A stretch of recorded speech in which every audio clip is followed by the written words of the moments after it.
Hello and a very good day to you. You're watching live from Paris here on France 24. These are our top stories.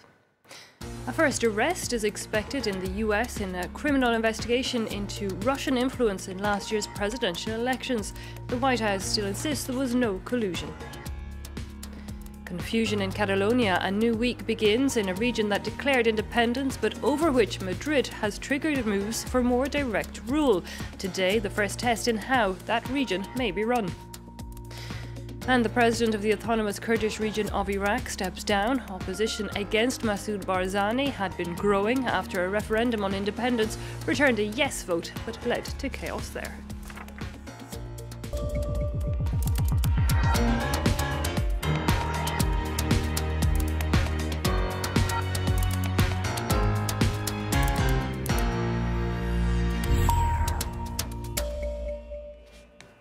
Good to have you with us. Well, we start with that investigation into Russian interference in last year's presidential elections in the US, which heated up this weekend with reports that someone, has been charged and arrest is expected. Though the who and exactly why remains a mystery, Trump and the White House insisted that there was no collusion between his presidential campaign and Russia. Washington is holding its breath amid expectations that the Russia investigation may soon lead to its very first arrest. On Friday, a federal grand jury approved the first charges in a probe led by special counsel Robert Mueller. As of yet, there is no indication as to who may be indicted or what the specific charges may be. Over the weekend, President Trump fired off a series of tweets about Russia. However, he urged investigators to instead focus on his former Democratic rival, Hillary Clinton. The Democrats are using this terrible and bad for our country witch hunt for evil politics. There's so much guilt by Democrats and Clinton, and now the facts are pouring out. Do something. Trump's lawyer says these tweets are, quote, unrelated to the activities of special counsel Mueller. US intelligence agencies concluded in January that Russia had tried to influence the 2016 election to benefit Trump. The current Justice Department's investigation aims to determine whether there was collusion between Moscow and the Trump campaign. The president has repeatedly criticized the investigation and deflected allegations away from him and towards Hillary Clinton. Meanwhile, deep divisions across Catalonia. Hundreds of thousands of pro-unity protesters took to the streets of Barcelona this weekend, determined to have their voices heard. It was one of the biggest shows of force of the pro-union camp since the referendum on independence at the start of the month. Here's a quick listen to what some of those marching had to say. We're part of Catalonia, and more than half of Catalonians are against independence. We don't want it. We belong in Spain. I'm for the unity of Spain. I'm Catalonian, but above all, I'm Spanish. Catalonians could suffer serious consequences on their quality of life and their ability to spend if the region continues on the path to independence. Of course, the question now is how things will run from here and whether or not people will be turning up to work, as Madrid has taken control of many areas, including education and, of course, that regional government. Sarah Morris tells us more. Well, the big question is, will Carlos Puigdemont, the former president now of the Catalan government, and those other ministers who were sacked by the Prime Minister, will they try to turn up for the office on this Monday morning? We know from sources being quoted in El Periódico de Catalunya and La Vanguardia that the Mossos, the Catalan police, will be at the offices, but they are not going to stop those former ministers going in to collect their belongings if they wish, but they will be reminded that they cannot work and that they are no longer ministers, and that if they do try to work and try to stay in their offices, they could be committing a criminal offence.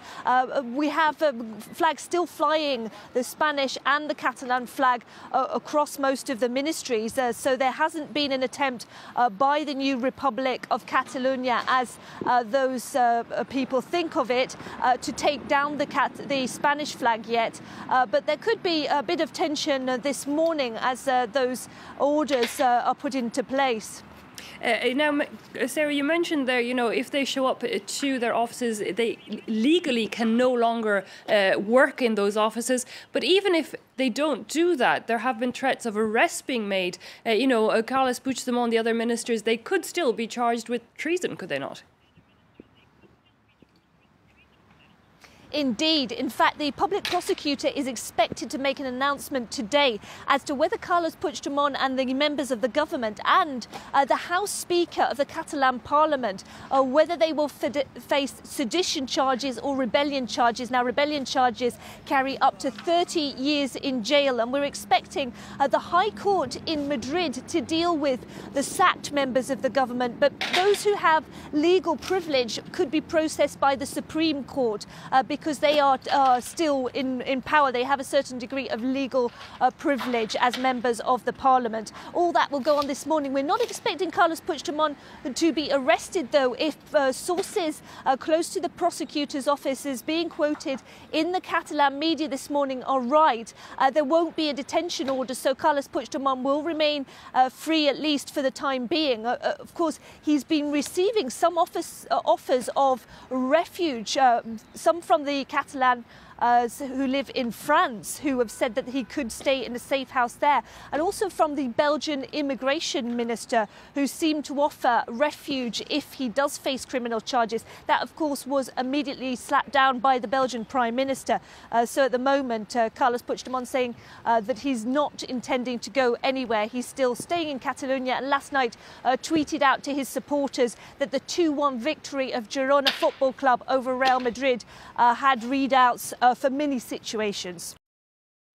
Meanwhile, the clock is ticking for politicians in Northern Ireland. They need to reach a deal and restore power sharing, or London may retake some control.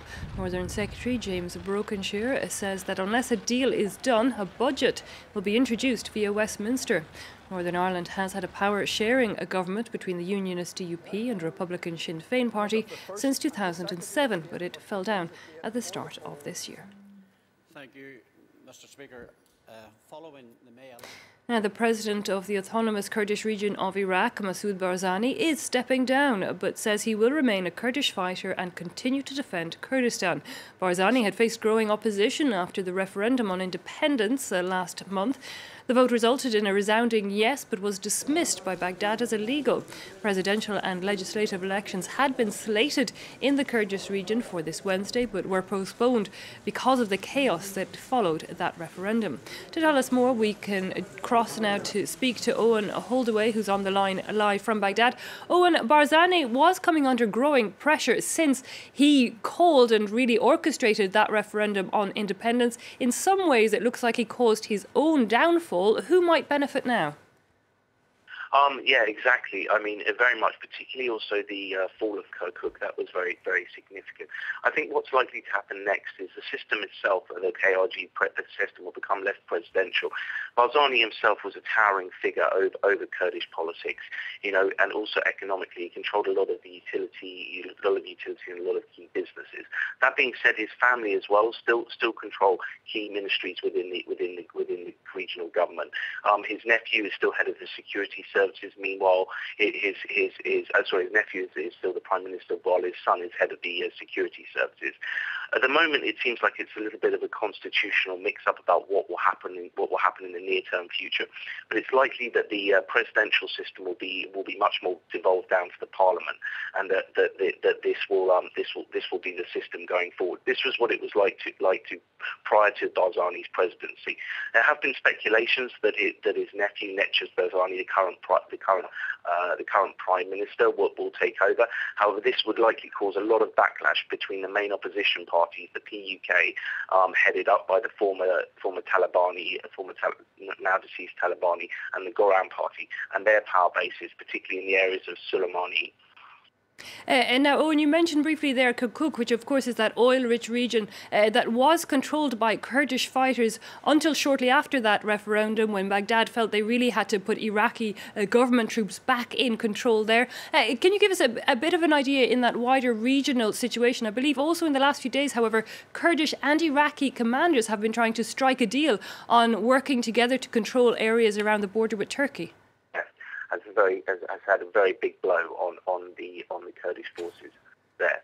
That being said, that they've also lost other areas. There's been a move downwards, particularly around the area of Sinjar, where the PUA, the Popular Mobilization Forces, have made moves up there. In addition, Iraqi Army 9th Division have made moves up in the Nineveh province around Makmur. So the government itself, the KRG and the Peshmerga, have been under significant pressure for some time with the Iraqi forces. That being said, in Baghdad, Abadi himself is seen as largely as well played this. Okay, we're having some sound difficulties again joining Owen in Baghdad, but that was Owen Holdaway there reporting for us from Iraq. Meanwhile, in Kenya, the election board is to decide today whether or not to rerun of presidential polls in some areas of the country. In opposition strongholds, where voting was largely blocked, the other option is to declare a victory for President Uhuru Kenyatta. The months-long electoral dispute has polarised the nation and led to a number of deaths. Fears of renewed violence are running high. Meanwhile, closing arguments are being heard in the trial of the brother of a gunman who killed 7 people, 3 of them children, in the south of France in 2012. A second man, a friend of the killer, is also on trial. Our reporter Claire Paquelin is at the courthouse for us. Claire, firstly, what are we expecting today, in the first day of the last week of this trial?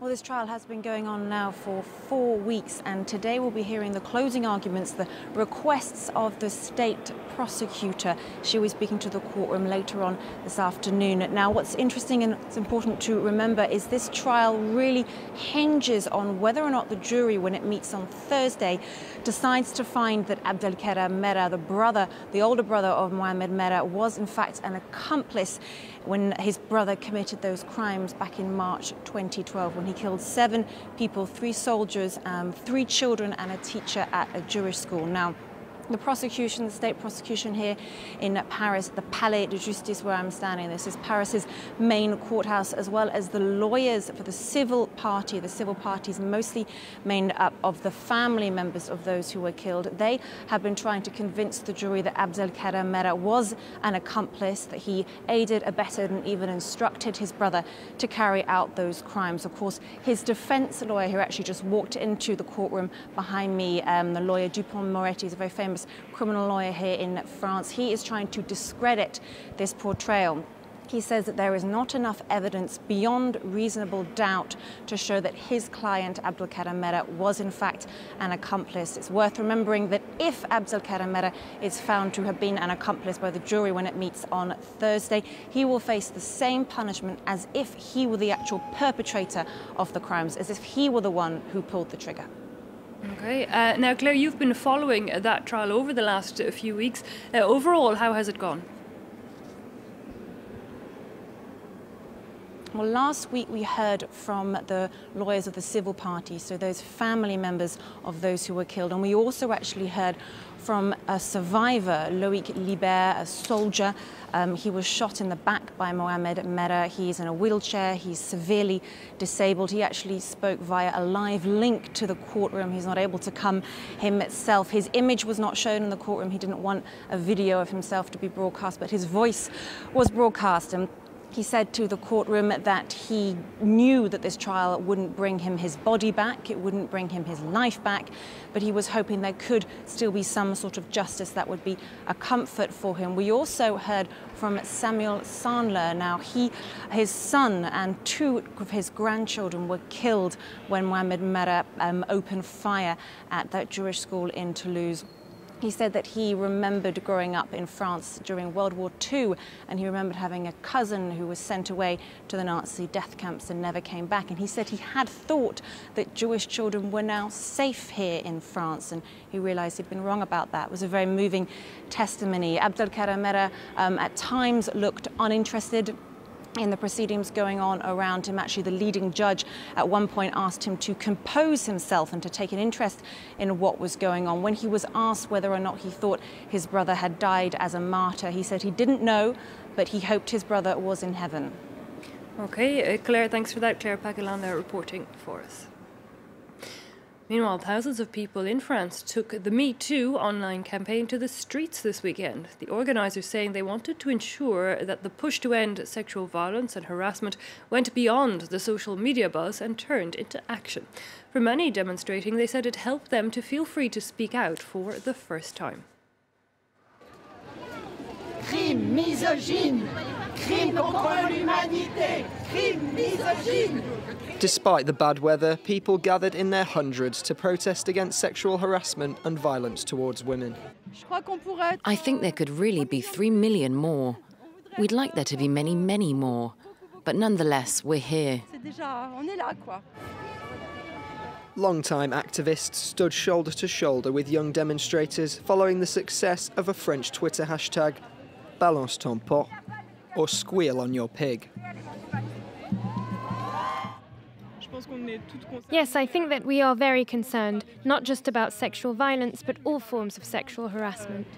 No longer suffering in silence, many women are now for the first time talking openly about their experiences. I've never spoken about this attack because at the time I was 17, I didn't even think it was possible to talk about it, and I just didn't know my rights.